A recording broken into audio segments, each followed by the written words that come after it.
Dakota. Hey, Dakota, what's up, man? Two quick questions. So the first one relates to traffic accident investigations. So I'm a state trooper in Utah. We do a lot of those crashes. Yep. And there is a bunch of upper administration agreement going on that I don't feel comfortable with, where they say you can compel any passenger in a car that's involved in a crash to ID. Yeah. I've never agreed with that. Look, and I can tell you that I have plenty of case law that talks about how you deal with witnesses. And so, I think the two doctrines that people try to argue here is that A, they're a witness to a crime, and we'll talk about that, and or B, that you guys have your forms by the state to fill out, and we have to know who's in the car. Right. Okay, so, but that's called a victim. So you list your victims in there, but either way, when it comes to either a witness or a victim, and you don't have probable cause or reasonable suspicion they contribute to this accident, then you got to be very light hands with them. Well, and also I do have a 10th Circuit case. That's again, it's not exactly this issue, but the 10th Circuit case came out of Utah where cops detained some parents after they witnessed their son being shot by the police. Oh, yeah. And they were held for, and again, it's not the same case, but the principles are, the logic though is that when you're dealing with the witnesses or victims, you have very limited authority over them. And so let's talk about the first thing and this whole, hey, they are a witness argument. Okay.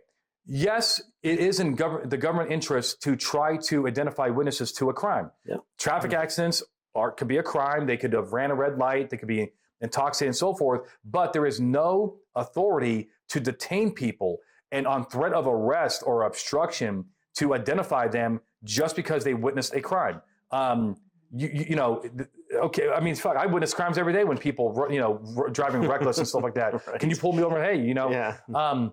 And so there is authority to detain temporarily a material witness.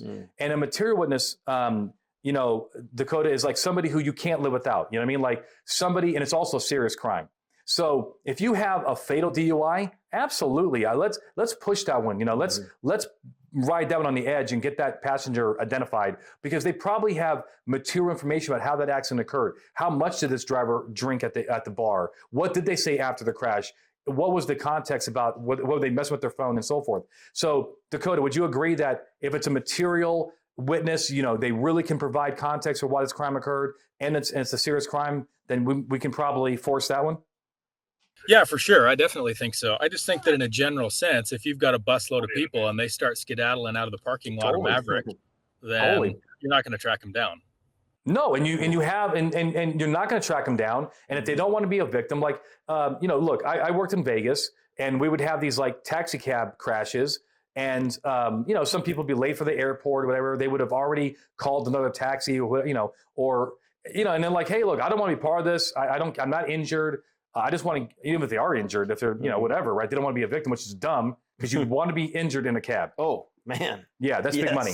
Exactly. But the point is, I've had people say to me, look, I don't want to be involved in this. I got a flight to catch. That's more important than me being listed on a crash report. And I say to them, deuces, see ya, Yeah. I'm not going to arrest them or detain them or threaten them. That's on them. And if they later want to sue the cab company and they're not on that list on the report, that's not, then I guess you can ask for the body cam or something like that.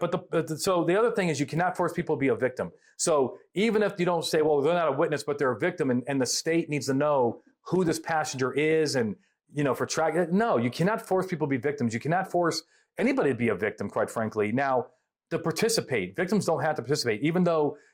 Anyway, I can get into the weeds there. What I teach here, Dakota, is this: on your crash report, for people that don't want to identify themselves. You do the best job with the demographics. White male. You can maybe leave the age blank, because you're not going to know that. You put in there what you can, and no. If they say I go by Billy, what's your last name? I'm not telling you. Then you put Billy on there, and that's it. And that's what you do. What's the alternative? Like, what is your what are you going to say that you can actually back up? You can say, well, if you don't give me your information, I'm going to arrest you. You're obstructing my investigation. You're obstructing my investigation. Is that the alternative there, Dakota, that they're kind of maybe implying that they can be arrested for something?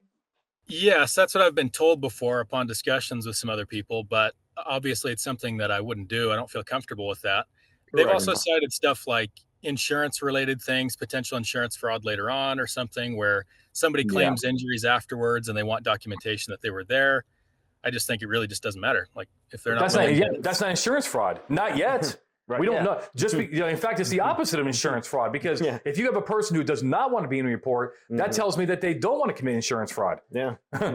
They just made their job a lot harder to get collecting. Like you're a ghost, you weren't even on scene. Like according to the cop, you want recourse. now you want money. And so you don't have. Look, that's a whole what if situation. It doesn't answer the question of what reasonable suspicion or probable cause you have about this guy right now. And in Utah, the great state of Utah, by the way, you have no law on the books that I'm aware of that says passengers have to identify themselves. Right. So, you may have a stop and identify statute, but that's for criminal activity. And these people are not involved in criminal activity at that point, unless it's, again, a very serious crime that they may have been involved in.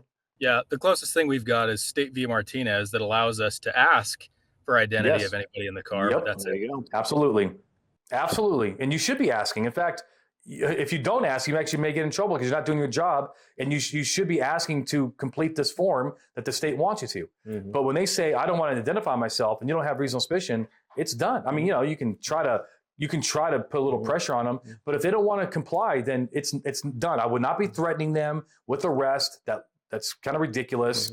It might be coercive. Yeah, and make a notation of that. I asked the front seat passenger for their information. They refused. Yeah. And Yeah. there Then you go. that exactly. That hurts them when they do want to get a check. Mm-hmm.